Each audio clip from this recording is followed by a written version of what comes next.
Hello, gay men. Welcome to the Coming Inside Out podcast. I am your host, Mark Dembo. My co-host, Brian Janes, is not with me today, but I do promise everybody we are going to be back very soon, next week, with brand new episodes of the podcast. We've definitely been on hiatus for the past few weeks because sometimes life gets in the way. Been a very busy time for both Brian and myself. However, we really are excited to be getting back to bringing you guys some new episodes. Thanks to so many of you who have written in with ideas for topics and questions. We want to address some of those. We're working on lining up some new guests. But in the meantime, I'm really excited to share a podcast episode that I was just recently a guest on. Many of you may also listen to Rick Clemons' podcast called 40 Plus Gay Men, Gay Talk. I've gotten to know Rick a bit over the past couple of years, and I'm an avid listener of his podcast. And when he asked me to come on and share a bit about my journey, I was really excited to do that. So we're going to share that episode with you today. And we cover a lot of ground in that podcast. We talk about what's it like coming out and redefining your relationships with your family, with your friends, in the professional world. We talk about the guilt that so many of us have felt, and how do you find that grace in your new life and working through the chaos. We talk about being real versus performative in our lives, and why it's never too late to start being honest with yourself. You know, it's absolutely never too late. So with that, hope you enjoy that episode, and we will be back with some brand new stuff very, very soon. My career sucks. Sex just isn't the same. What's my purpose? Where did this fat come from? My relationship is killing me. I'll never be happy. My debt is piling up. I'll never find love. Why can't I be like other gay guys?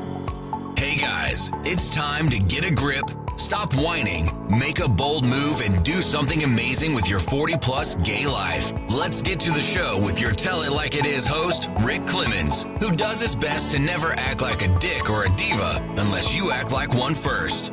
Well, it's time for another episode of 40 Plus Gay Men, Gay Talk. And today I have to tell you, it's been a while since I've gone back to the roots of coming out. And I have known today's guest probably a little over a year, maybe a little bit longer. And when we had these conversations early on about his journey, it was really touching to me to go, oh, here's another guy that I know is just yearning and trying to figure it out and wanting to do it in a right way and trying to figure out all those pieces to, like, he knows it's not going to be perfect, but he's going to give it his best damn shot to make sure it works the way it is. And we're a good ways down the road now. He's got his own podcast, which we'll talk about. But what I wanted to share with all of you who are listening, yes, some of you are like, I don't need to listen to a coming out journey. I'm going to invite you to tune in, because there's some things that I feel like you're going to go, oh, I never thought about that. Or, oh, that makes sense. And especially you guys that may be in the midst of this whole thing.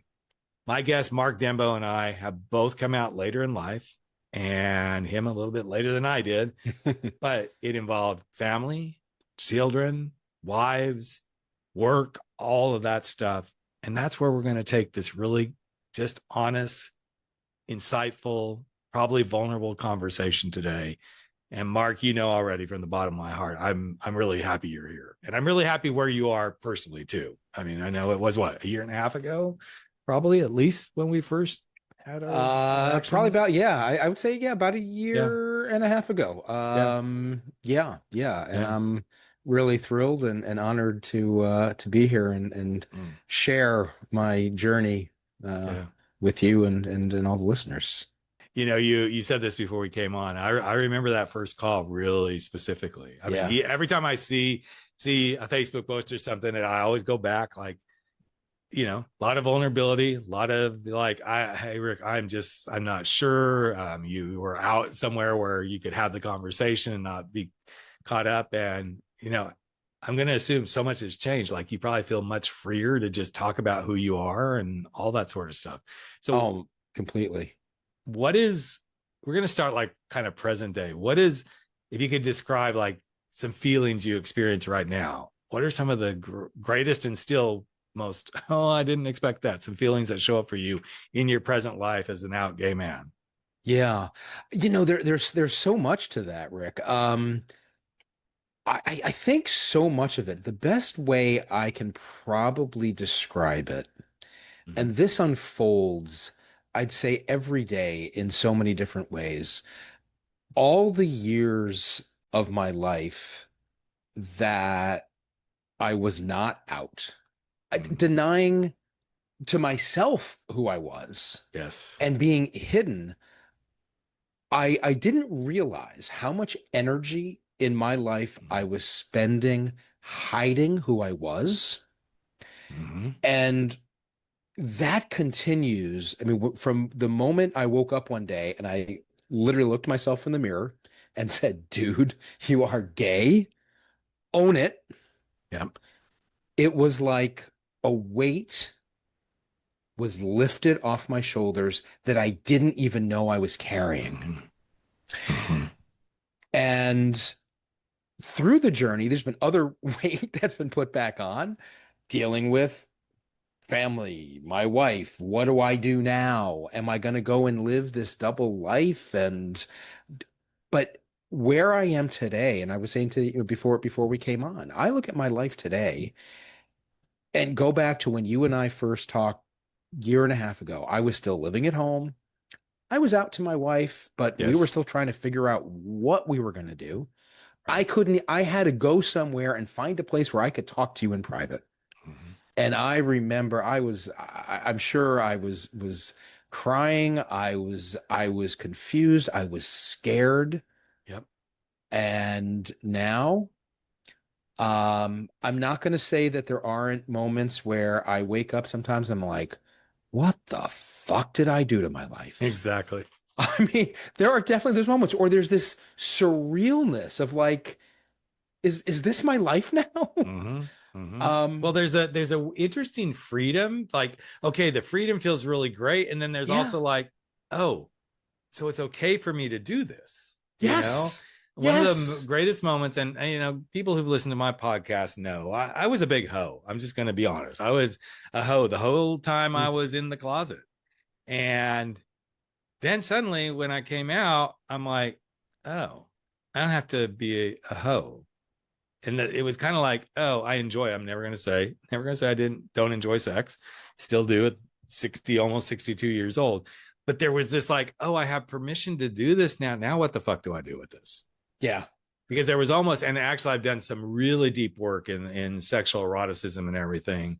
And one of the latest experiences I had in training around that was like, there is that piece that for some people, the thrill of the hiding is the charge of the sexual Yes. enjoyment. Yes. Yeah. Yeah. And so starting to unpack those things, I think that was one of the biggest things for me, Mark, was when I started to unravel like, oh, okay, wow, sex was good, but man, sex was really good when I was like, oh, sneak around, get it off real quick. Sometimes not get it off real quick.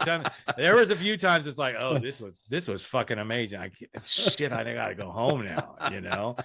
But I can tell just in the little bit you and I have been able to interact over the past few months, I've noticed a peace in your demeanor, a Yeah. peace of mind, your facial Oh my expressions, God. all of that. Yeah. Oh, absolutely. In fact, I earlier today, I was on the phone with a friend of mine.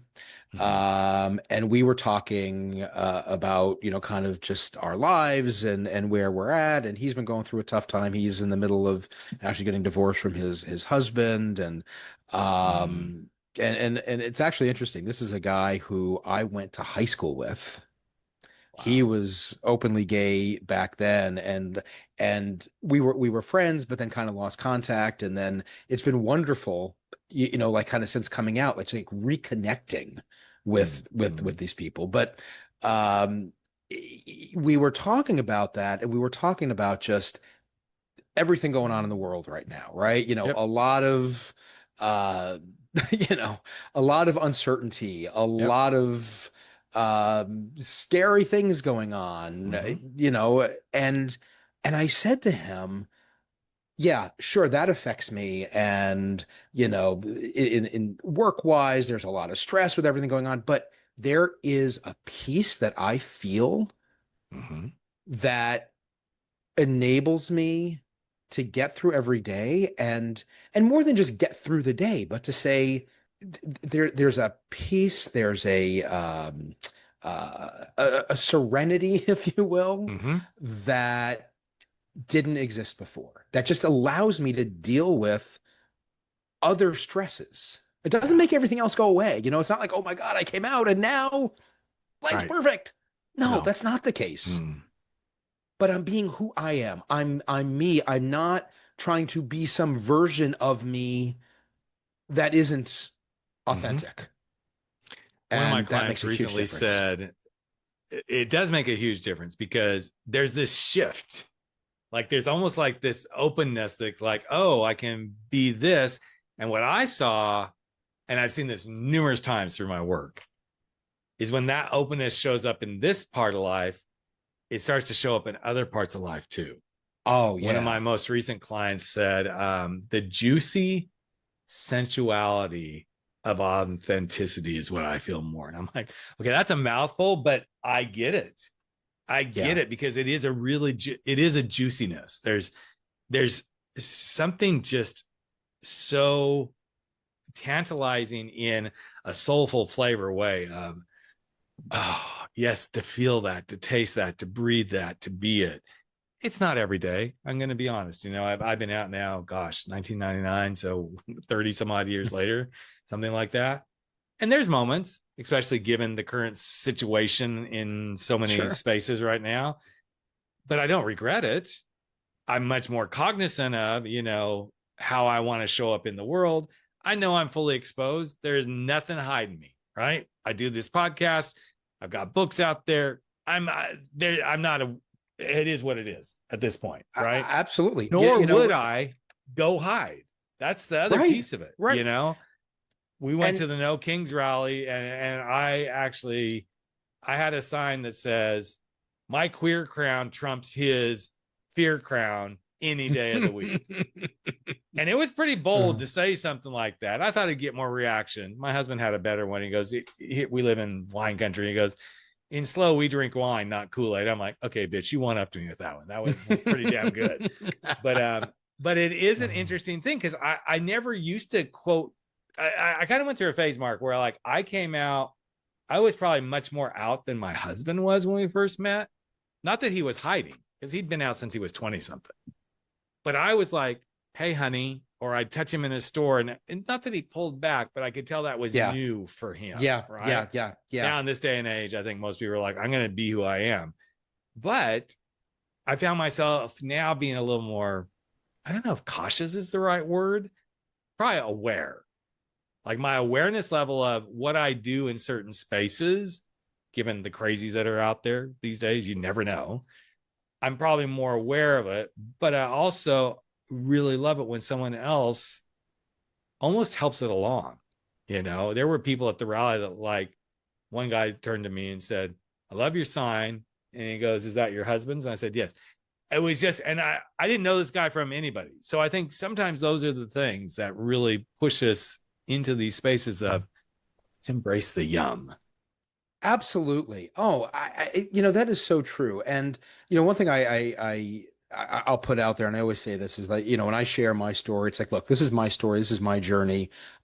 It's not for me to say this is the right way to do things, right? Everybody's got to make their own decisions, what's right for them. Everybody's story is different. But I know for me, when I came out, when I first came out, and when I told my wife and told our family and gradually told friends, I remember saying, I was like, I don't feel the need to go and shout it to the world. I don't need to go post on Facebook, hey world, I'm gay. Guess what I did 7 months ago? I posted on Facebook and I came out to the world. I posted on LinkedIn and came out to the world. I remember LinkedIn. I was like, whoa. Yeah. I was like, yeah. And you and I hadn't really talked we hadn't really interacted. I'm like, this is interesting, because he went from and I'm like, okay, he's here. He's arrived. Not in a bad way. No, because you know what part of it was? So much of it was, hey, if I'm going to truly be who I am Mhm. and be the best version of myself of who I am, Right. because I'm coming out later in life, Mm-hmm. I want people to know this is the real me. This is me. This is my real self. And Absolutely. I've also written a lot about this on LinkedIn, that I have found in my role in the work world as a leader, it makes me a better leader because I'm able to be vulnerable. And um there are times when I'm like, wait a minute, maybe I'm pushing it too far. But then I'm like, you know what? I don't care. I don't care. Are you a gay guy over 40 and feeling like your confidence is ghosting you? Well, you're not alone. Because whether you're stressing over work, dating, your relationship, or you're afraid you're not rocking your body the way you used to at a pool party, I've got you covered. I'm ready to do some good work with you. I'm Rick Clemons. I'm the gay man's life coach. And here's how I'm going to help you kick ass in your life. Number one, we're going to start working on you ditching that inner critic so that you can own your awesomeness. Number two, we're going to help you stop worrying about what others are thinking. Seriously, it's time to let that go. Finally, we're going to help you show up in every part of your life feeling strong and unstoppable as the awesome gay man that you are.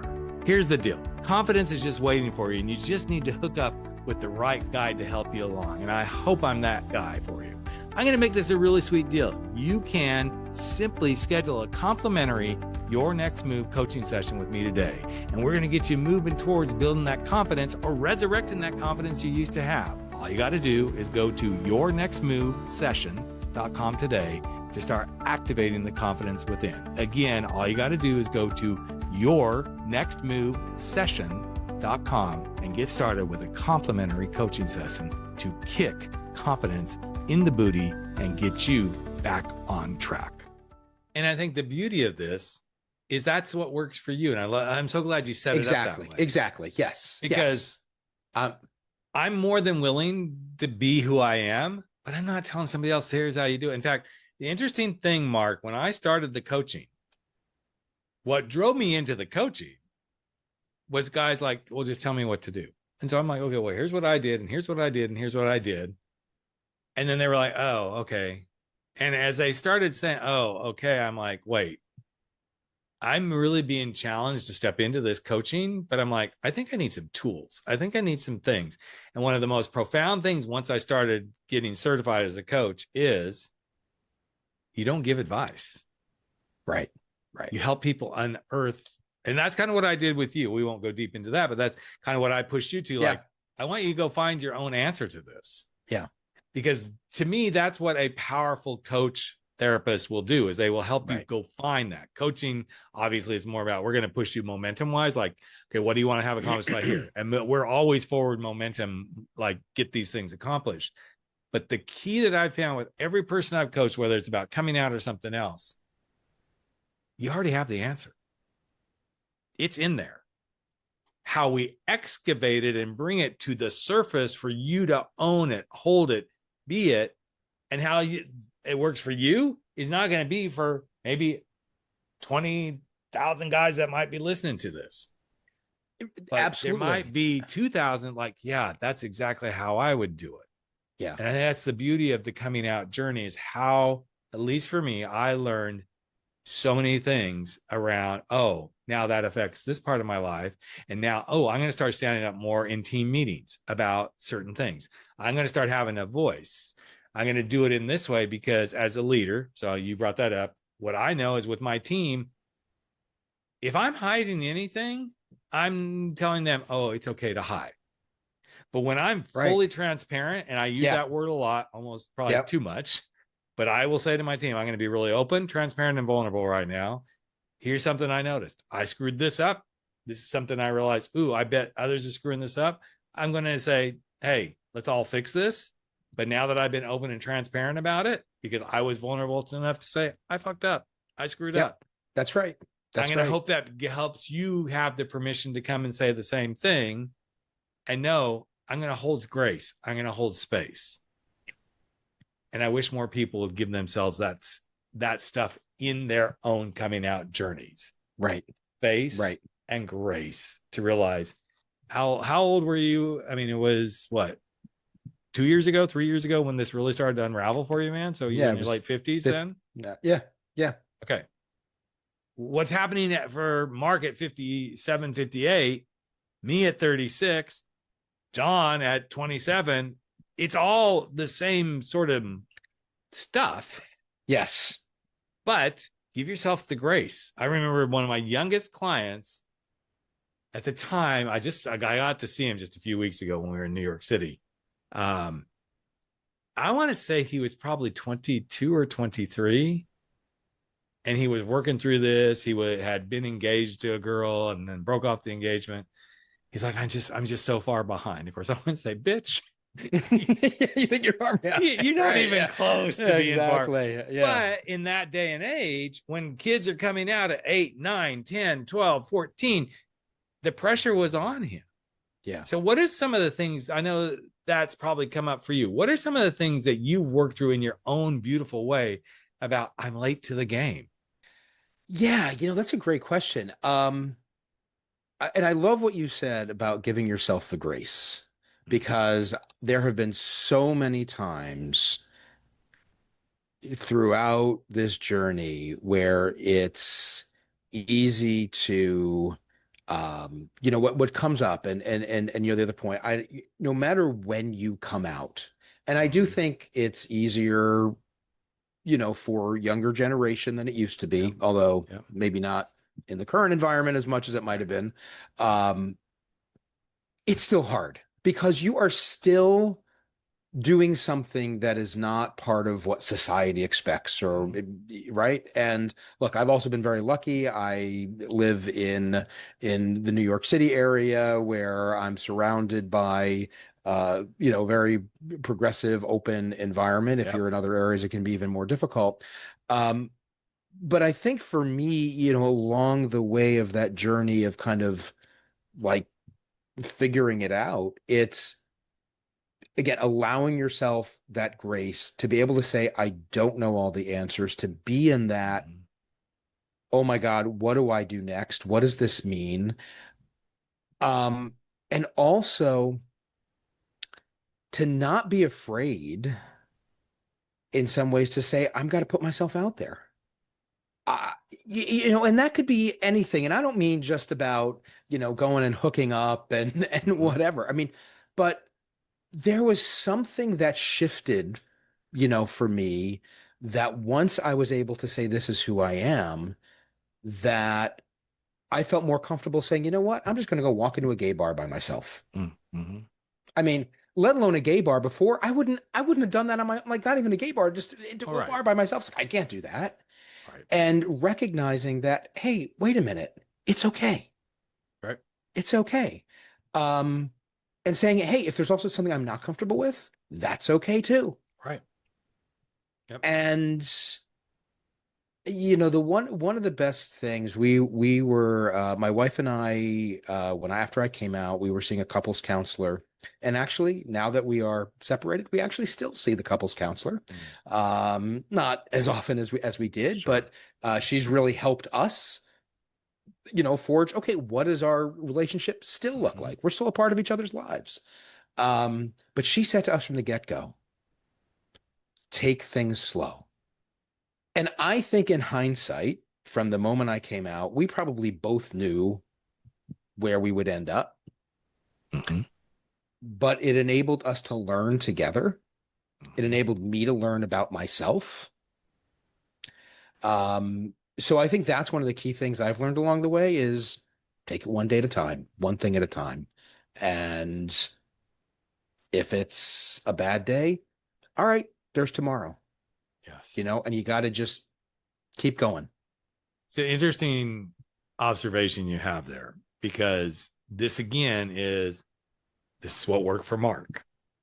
Some people aren't going to have the privilege of taking it slow because their spouse is going to be so pissed off, like, get the fuck out. I don't want to see. That is true. Now, however, I'm going to invite anybody listening to this. I would still invite you, okay, even if that's happening, in your own mind, take it slow. Yes, there's a lot of stuff transpiring. I mean, I was out of the house within like 48 hours. But then we came back together because she needed the time to like kind of process a little bit. We tried to make it work. Like, okay, you're going to live here. I'm going to live here. You know, all the stuff that you try to do. But each step that we did kind of slow and take a pause, we were still in momentum.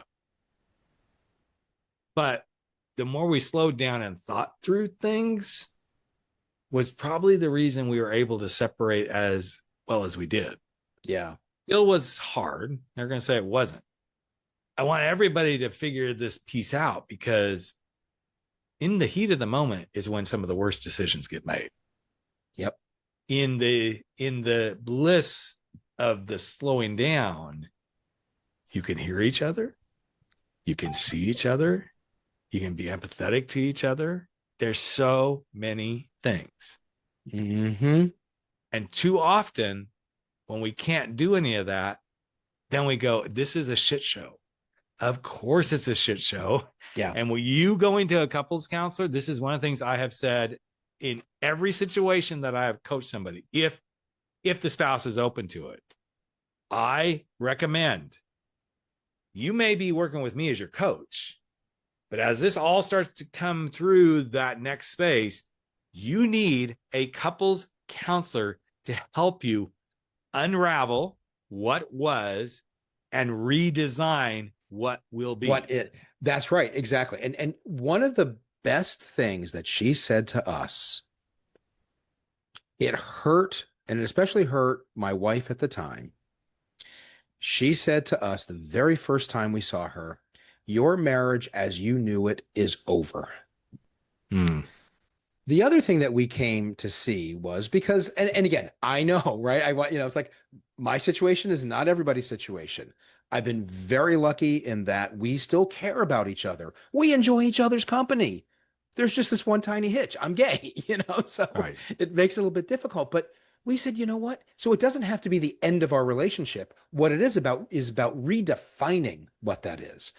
And Exactly. and I think and if you're able to take that time, no matter what that's going to look like, if you're dealing with kids, and I think this is the other thing too, that does make it harder in some ways when you're coming out later in life and you've got kids and all that stuff, it affects so many other people's lives. The other thing I know that hit hard for me, and I've heard this from so many other men that have been in similar situations that I talk to, it's the guilt. Yes. It's the guilt. I remember distinctly the day I sat my wife down and told her, honey, I'm gay. I knew I was throwing a hand grenade into our life, into her life especially. She wasn't asking for any of this. Right. But what I've also learned and I continue to work on is that doesn't mean that I am wrong and bear guilt because of who I am and the need to live my life as who I am. And it's about balancing that and finding the space to have the empathy for what she's going through, but to say, hey, you know what? I've lived a life of being a people pleaser, and Right. I know so many of us fight that, and I know you've talked a lot about that. It's like, I continue to work on that every single day. That is one of the biggest pieces of the puzzle. This is I talk a lot. I know you've heard me say that. I think I probably even brought it up when we were talking about you coaching with me. These are the pebbles in the shoe that take a long, long, long time to go away. Yeah. And it may never go away. But I think the difference is not. I now know when that's starting to hit me, and I can say, okay, wait a minute, Mark, take a pause. Yes. Take a deep breath, take a step back. Again, kind of take it slow. What's interesting is there's kind of two different stories going on here. I know I haven't really opened up about it because most of the guys that listen to this have heard this, but you have what I would consider a working friendship relationship with your ex. Me on the other extreme, I have an acknowledgement. We don't have a relationship. I can't even, other than a year ago at our daughter's wedding, as I said, my daughter's wedding, screw up there, our daughter's wedding. We had a brief conversation or two. And here's the thing, I don't feel guilty about that at this stage. We have moved into a space where we acknowledge each other. We know, we can't deny that each other exists until we don't exist, so to speak. But it's not going to help anything to continue to be headbutts. Right. There was a lot of Right. years that and there were a lot of years that we weren't headbutts. But at the end of the day, and maybe it's because I grow older and wiser, I'm almost 62. Where does that get us? Right. Where does, you said something really beautiful at the very beginning of this conversation about energy. Oh my God, if I could bottle all the energy of being pissed off at people and like, you just need to get me, you need to understand. If I had that all bottled up, I would probably if I could drink it all now, I'd probably look like I'm 20 years old, because that energy would be so fulfilling to all the anxiety, depression, worry that I put my body through. Mm-hmm. And I know many guys that have been through this, and some of you that might be listening. I don't think Mark and I either one are going to say there's anything easy about this. But when we layer on the anxiety, the trying to figure it all out, the trying to get it done quickly, the rushing forward, okay, and there's a lot of codependence that happens in these kind of relationships. Let's just go there, because you've been with somebody for so long. Oh my God, yeah. Okay, so it may not be deep codependence, but a lot of time it is, because there's a certain lifestyle. Many people in these situations, the spouse has not worked. There's been nothing but raising the family, being the family. And I'm not saying they didn't work, because that's work. Let's just be honest about that. But suddenly the collision is they don't have any identity, because, oh, wait, I've been wife, mother, wife, mother. Who the hell am I now? I've seen it on the flip side too. When a woman comes out, the guy's like, well, who the hell am I now? Right. But the energy that gets in all of that is such a strain on the system, strain on our psyche. It's no wonder that people resort to extreme sexual behaviors, drinking, drugs, depression. Sure. And this is why I think it's so important to hear things like what we're talking about today. I'm never going to say my life is 100% freaking perfect. But if I were to roll back today to then, this is like a freaking miracle, man. This is like a cakewalk. There's different things now, as I'm aging, the newest things that are coming up for me is like, okay, what does happen in 10, 15, 20 years when we're old enough to go, hey, where are we going to live in a retirement center? What if they are homophobic? I have been with that man. I mean, next year we'll be 25 years together. Wow. Yeah. That's a long time. Yeah. And it's not any different than how long were you and your wife together? 30 years. Right. So you get it. Yeah. Like there's these things that we don't even think about. And I'm hoping from what we've shared today that even if you've never been married and you've never come out in a heterosexual relationship, and I know you shared, and we won't go too deep in it, but you shared about a good friend of yours going through a divorce from a husband.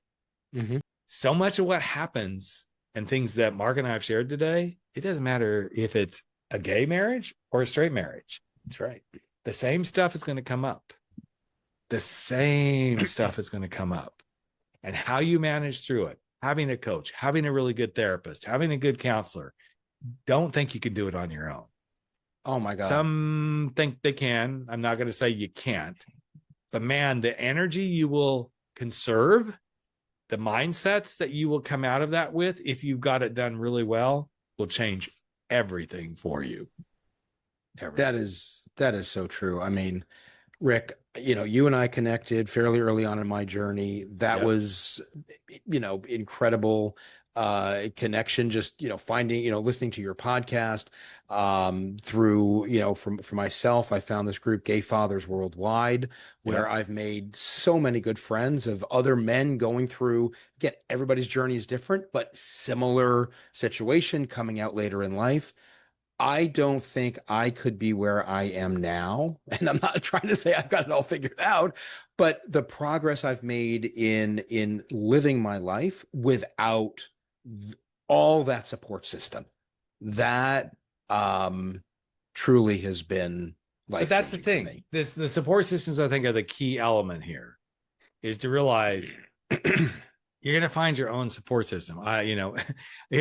Mark told me about gay men, gay fathers worldwide before we came on there. I'm like, oh, I've never heard of that one. I know about gays with kids and all that sort of stuff. I also know about what's the other one? Gay men. It's gay men gay men with wives. Yeah. Well, there's also husbands out to wives. Husbands out to wives.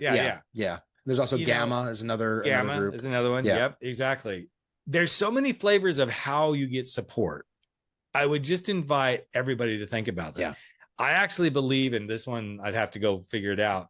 I actually think there's a group about gay divorced men, like gay married gay men now divorced. There's a whole group. There's a whole gay widowers group that a lot of my friends are in, which, okay, that tells me how, you don't have to be old to have a widow, but these things are so important to our journey. Yeah. Yeah. And I love that you came and you shared. What's your podcast? Because I know you and who's your cohort there? So really my co-host, Brian Janes, we co-host the podcast called Coming Inside Out. Mm-hmm. And it, our primary focus is talking about our journeys, guys coming out later in life, having kids, but we're really finding it's been interesting because some of the feedback, some of the emails, comments that we get, not all. I mean, we've got some younger guys that have been listening, but really the focus is kind of sharing some of the challenges we face, everything from what's it like to go out and start dating at this point in your life, and how do you figure out, are you a top? Are you a bottom? Are you verse? What are you? That's a whole right? show in and of itself. Oh my God. That's a whole show. I tell you what, that has been one of the biggest journeys in itself, like figuring it out. And then, so 20 some odd years ago, and now who I am sexually now versus who I was when I came out, big difference. Yeah. What I enjoy doing, what I don't enjoy doing. I mean, okay, cute, young, hot guy with a great ass. Okay, I'll do my best. I'll do my best to pound that thing. But there are times I'm like, the ones who are like, just fuck me, daddy. I'm like, well, yeah. Okay, well, daddy would like that, but you're going to get one round if you're lucky today, But it is. There's so many interesting journeys. And I love that you came to share. I truly appreciate you, man, and love the candor, the honesty, because so many guys think, oh, I'm the only one. No, and that's it. You're not. Mm-hmm. And okay, so if somebody wanted to find, I'm assuming they just go to any podcast outlet to find. Absolutely, yeah. We're on YouTube or Spotify, Apple Podcasts, any podcast app you can find us. Coming Inside Out. Cool. We encourage you to check it out. Yeah, awesome. And guys, thank you for being part of our world and listening. We're going to do a little more frequency on this because I'm getting some guys saying, hey, you used to talk about coming out stuff. I'm like, yes, that's when I had Life Uncloseted. I had a whole other podcast about that, but there's a surge. And even in these crazy times, guys, there are guys that are like, if I don't do it now, it's never going to happen. And it's in fact, some of the crazy times is actually driving certain guys. I just did some complimentary sessions with a couple of guys like, why I'm saying I want to do this now? Because I want to join the movement. I want to join the movement against this bullshit. And I'm like, high five. I wanted to give him a hug, but it's hard to do that through Zoom. I've tried. I've broken a few computers doing that. Anyway, well, thanks, Mark, so much for being here, man. And thank you all for being listeners. Keep doing what you're doing out there in the world and listen to my podcast, listen to Mark's podcast, other podcasts. There's so many really amazing podcasts. Gay Men's Brotherhood is another one. I think that's one. Gay Men Going Deeper. I love their stuff as well. We're all a community here for you. And again, man, I really appreciate you being here and sharing yourself today. Well, thanks. This is great. Appreciate it, Rick. That's a wrap for 40 Plus. Gay men, gay talk, where size doesn't matter. We drop our bullshit, get over our screwed up fears, make bold moves, and live life without apologies. Don't forget to join us on Facebook at 40 Plus, Gay Men, Gay Talk, where the conversations continue.